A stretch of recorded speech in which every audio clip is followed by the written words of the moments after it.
সাওবান রাদিয়াল্লাহু তাআলা আনহু বলেন, রাসূল সাল্লাল্লাহু আলাইহি সাল্লাম বলেছেন, ইন্না আতাখাওয়াফু আলা উম্মতি, আমার উম্মতের উপরে আমি তিনটা বিষয়ে ভয় করি।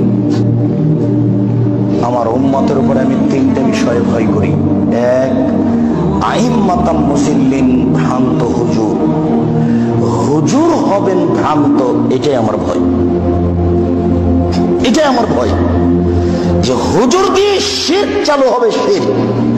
হুজুর দিয়ে বেদাত চালু হবে, হুজুর দিয়ে পাপ চালু হবে, এটাই আমার ভয়। হুজুরের ব্যাপারে আল্লাহর নবী যত কঠিন কথা বলেছেন, আর কোন পাপীর ব্যাপারে এত কঠিন কথা বলেছেন তা আমার জানা নেই। আল্লাহ নবী বলছেন, আমি কতগুলো লোককে দেখলাম যাদের ঠোঁট এবং জিহ্বাকে কেটে নেওয়া হচ্ছে। আমি বললাম, জিবরাইল, এরা কারা? তখন জিবরাইল আলাইহিস সালাম বলছেন, এরা আপনার উম্মতের বক্তা, যারা বক্তৃতা করে বেড়ায় তারা। পৃথিবীর কোন মানুষের, কোন পাপীর, সে যত বড়ই পাপ করুন না কেন, তার ঠোঁট জিহ্বা কেটে নেওয়া হবে না, হুজুর ছাড়া। সে যত বড়ই পাপ করুন। আল্লাহ নবী বলছেন, দেখি একটা লোককে পাথর দিয়ে মাথা ফাটিয়ে দেওয়া হচ্ছে।